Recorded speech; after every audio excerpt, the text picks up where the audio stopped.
नमस्कार. टी शिक्षक पात्रता परीक्षा अभ्यासक्रम आज नेमकाच एक जी-आर आला आणि ह्या जी-आरचं सर्वांनी वाचन केल्यानंतर सगळ्यांच्या मनामध्ये संभ्रम निर्माण झाला. साहजिकच आहे की माझी सर्व्हिस 20 वर्ष झाली, 15 वर्ष झाली, 25 वर्ष झाली, 30 वर्ष झाली.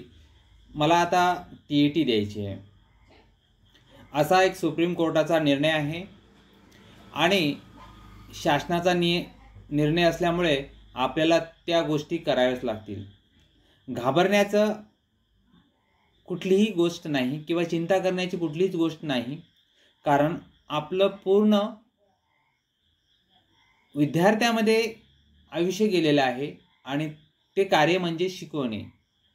त्यामुळे एवढा आपल्यासाठी ही अवघड कुठलीच गोष्ट वाटणार नाही. मग तर चला सुरुवात करतो की टी-साठी अभ्यासक्रम काय असेल. पेपर 1 आणि पेपर 2. पेपर 1 कोणासाठी असेल? इयत्ता 1 ते 5च्या शिक्षकासाठी पेपर फर्स्ट असेल आणि पेपर सेकंड इयत्ता 6वी ते 8वीच्या शिक्षकासाठी असेल. आता पेपर 1 इयत्ता 5वी ते 6वीसाठी अभ्यासक्रम कोणता असेल? पहिला बालविकास आणि अध्यापनशास्त्र. यामध्ये कोणकोणते घटक असतील? बालविकास, वाढ आणि विकासाची संकल्पना, विकासाची तत्वे, अनुवंशिकता आणि पर्यावरणाचा अभाव. त्यानंतर शिकण्याचे सिद्धांत. यामध्ये वेगवेगळे सिद्धांत कोणकोणते आलेत ते सिद्धांताच्या मध्ये आपल्याला अभ्यास करावा लागेल आणि त्यानुसार आपल्याला त्यावर प्रश्न असतील. या ठिकाणी 2-3 सिद्धांत दिलेले आहेत. कोहलरबर्ग, पियाजे. त्याचबरोबर बुद्धिमत्ता हावर्ड गार्डनच्या बहुआयामी बुद्धिमत्तेचा सिद्धांत या आपल्याला अभ्यासक्रमामध्ये दिलेला आहे आणि त्या अभ्यासक्रमानुसार आपल्याला बुद्धिमत्तेचे प्रश्न अभ्यासावे लागतील. त्यानंतर अध्यापनशास्त्र. शिकण्याची प्रक्रिया, मुलांमधील वैयक्तिक फरक, विशेष गरजा असणाऱ्या मुलांचे शिक्षण. हा एक अभ्यासक्रम आपल्याला आहे. त्यानंतर मूल्यमापन, म्हणजे आपण सतत जे काम करत आहे मूल्यमापनावर, ते मूल्यमापन सतत सारोगश मूल्यमापन म्हणजे CCE. त्याचबरोबर भाषा, लँग्वेज फर्स्ट, उदाहरणार्थ मराठीसाठी काय काय असेल?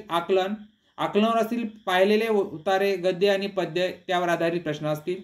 व्याकरणामध्ये वर्णमाला, संधी, नाम, सर्वनाम, विशेषण, क्रियापद, काळ, लिंग, वाचन, वाक्यप्रचार आणि म्हणी ह्या सर्व गोष्टी आपल्याला माहिती आहेत.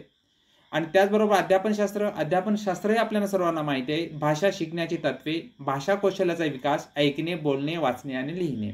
त्यानंतर भाषा सेकंड म्हणजेच लँग्वेज, इंग्रजी. यामध्ये कम्प्रेशन्स, अनसीन पॅसेज यावर असतील काही प्रश्न.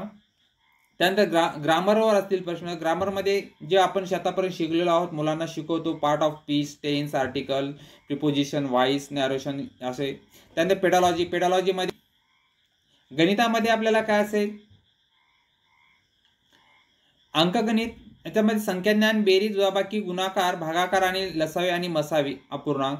या सर्व गोष्टी आपल्याला सोप्या आहेत, सर्वांना येतील. याच्यातले कुठलाही प्रश्न आपल्या कोणा शिक्षकाकडून राहणार नाही. त्याचबरोबर भूमितीमध्ये आकार आणि अवकाशी समज, लांबी, वस्तुमान, धारकता, वेळ, चलन. त्यानंतर माहिती व्यवस्थापनामध्ये आलेख आणि तक्ते. आणि अध्यापनशास्त्रामध्ये गणिताचे स्वरूप, गणित शिकण्याच्या पद्धती, मूल्यमापन. त्याचबरोबर परिसर अभ्यासामध्ये कुटुंब आणि मित्र, नातेसंबंध, प्राणी, वनस्पती. त्याबरोबर अन्न, निवारा, प्राणी, अन्न, आरोग्य, पाणी आणि निवारा, प्रवास, वाहतुकी साधने. अशा पद्धतीने हे पेपर 1 साठी अभ्यासक्रम असेल. की त्याचबरोबर आपण बनवतो आणि करतो ह्या गोष्टी, व्यवसाय, खेळ, अध्यापनशास्त्र, परिसर, अभ्यासक्रमाची संकल्पना, शिकण्याच्या पद्धती, प्रकल्प, कार्य. अशा पद्धतीने पेपर 1चा अभ्यासक्रम असेल. आणि हे वाचल्या पद्धतीने अभ्यासक्रमामध्ये मला तर असं वाटते की कोणत्याही शिक्षकासाठी हे अवघडच नाही आणि सर्वांना ह्या गोष्टी न अभ्यास करताही हे पेपर आपण चांगल्या पद्धतीने सोडू शकतो.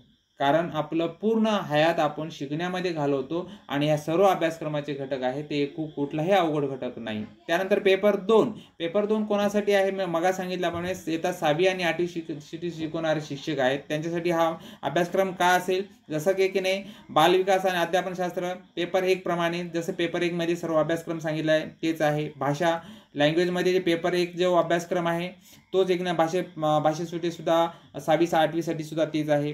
पेपर भाषा लँग्वेज 2 म्हणजेच पेपर 2 त्या इंग्रजीचा जो अभ्यासक्रम आहे तोच एक नाही 6वी आणि 8वीसाठी सुद्धा आहे. गणितामध्ये आणि विज्ञानमध्ये थोडा चेंजेस झालेले आहेत.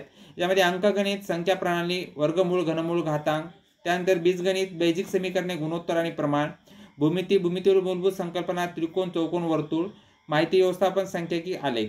त्यावर विज्ञानामध्ये अन्नाचे स्रोत, घटक, स्वच्छता, पदार्थाचे वर्गीकरण, रेणू आणि अणू, आम्ल आणि आम्लारी, सजीवाचे जग, पेशी, सूक्ष्मजीव, वनस्पती आणि प्राणी.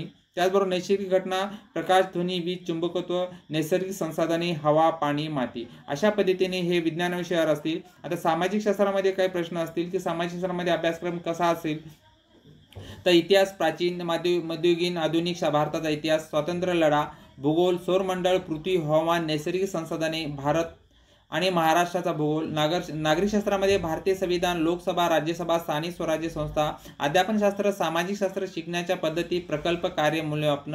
अशा पद्धतीने आपल्याला हा अभ्यासक्रम असेल. तर हा अभ्यासक्रम मी सांगितल्या पद्धतीने आपणा सर्वांना माहीत होता, पण आता अजूनही हा व्हिडिओ पाहिल्यानंतर, ऐकल्यानंतर तुमच्या मनातला जो भ्रम, संभ्रम आणि जी थोडीशी मनामध्ये भीती होती, ही कुठलीही भीती राहणार नाही. अशा पद्धतीने कोणताही शिक्षक अभ्यास न करताही जो पेपरला गेला तर त्या शिक्षकांना 50% मार्क सहज मिळू शकतात.